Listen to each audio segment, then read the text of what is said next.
How are you? You're right there with me. We forgot to wear green today. I know. And not only that, I've got like an all-black outfit on for some reason, so Yeah. I look like the least festive person. I went completely pink. I don't know. I thought St. Patrick's Day was yesterday for some reason, because that's when all the parades were. Let's go with that.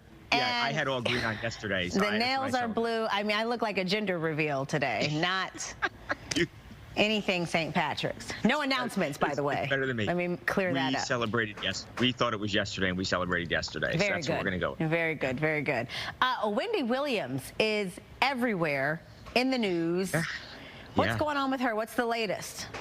It was a hectic week last week for Wendy. I mean, she ends up having the police come to the facility where she's staying, Marielle. She's obviously, like we've talked about, in the assisted living facility, but she's in the memory floor where there's Alzheimer's patients, and she has essentially no freedom.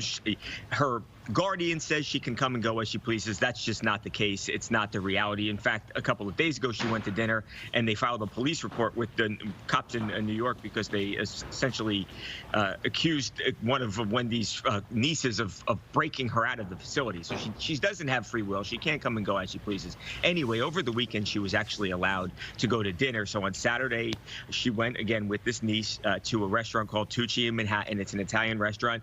She looked nice. She looked like she was having a really fun time. I'm sure just for Wendy to get outside, it's nice. After all, she really, you look back, months, and she's left a handful of times maybe, and one of those times was going to her dad's birthday party in Florida, which she had to really fight to be allowed to go to, and other times she's going to like doctor and dentist appointments. So she really has little freedom, and she's now hoping that there's some movement and there's some positive to suggest that she might get out from under this guardianship. She took a capacity test at the hospital. She aced that, and I think at some point in the near future here, we're going to find out Wendy's fate, and she obviously hopes to get out of this facility and out of the guardianship. The idea that she doesn't have the freedom, whether or not she's working as a talk show host, the idea that she doesn't have the freedom to go to her dad's birthday party, I cannot wrap my brain around it. And I mean this in the most respectful way, there are people sleeping on street corners. I mean, people who have the freedom to come and go as they please, regardless of the circumstances in life. Yeah, I think you could make an argument that there are prisoners. I mean, real prisoners, violent, people who committed violent crimes who probably have more freedom. I mean, she can't move. She can't move. Obviously, there's no computers, no internet. There's none of that stuff. It's very restrictive. I mean, bottom line, how bad is it? I guess it doesn't look bad inside. It's a nice place, an expensive place, but she feels like a prisoner. And this is because Wells Fargo decided that she wasn't being responsible with her money, and they were able to get a guardian over her whole life.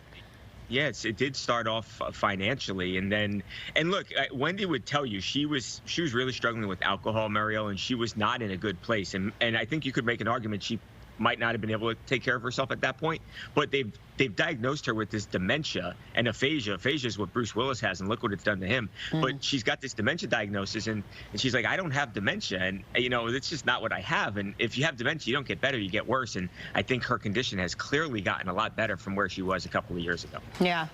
I think we have a few minutes to talk about Mr. Tom Cruise. Yeah. Maybe a new relationship.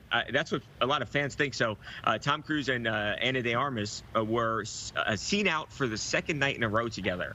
So we're in London. It's not that anything romantic's happening in the photos, and there are photographs, but they look happy. They're smiling. But they were then seen together, Marielle. You go a month back to Valentine's Day. They were seen together on Valentine's Day, and they were leaving. They got into a car together. They looked happy. Then she was seen with another guy, actually the stepson of the Cuban president. And I think a lot of people said, okay, maybe they're not dating. So it's a little unclear. They're not saying anything right now, but the reality is they were out on Valentine's Day. Then about a month later, they've now been seen together out 2 days in a row. So are we comfortable? I know these are just, I don't want to say allegations or speculation. We don't know. We don't want to make Mr. Cruise upset. But what is alleged to come with dating Tom Cruise? Yeah, I mean, I just saw a lot of people online on Twitter talking about this, and a lot of people think he's bad news, obviously, with the Scientology connections and all that. So, yeah, I don't know, but he hasn't been in a high-profile relationship since Katie Holmes. Yeah. He's dated, but this would be the first high-profile relationship since then, and I think that took a toll on her for sure. All right. Well, you stay on this. I'll see you later in the week.